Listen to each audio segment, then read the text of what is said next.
Selamat berjumpa lagi kita geng dekat episod yang baru. Sebelum tu, savekan video abang untuk trip Under Your Nest. So, trip kali ni rakit ke-37 kita nak pergi ke Rakit Walam yang terletak dekat Kokok lah. So, trip kali ni abang ada bersama dengan Abang Daniel, umpan murah Pontian kita nak terjah dekat Rakit Walam dengan umpan special yang kita akan try kat sini lah.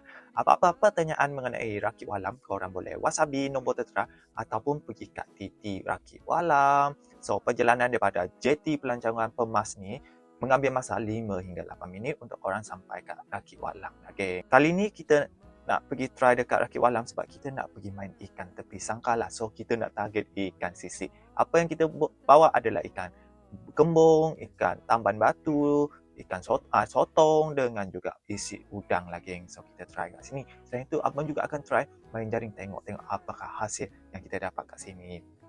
So, ini adalah sedikit environment dengan view atas Rakit Walam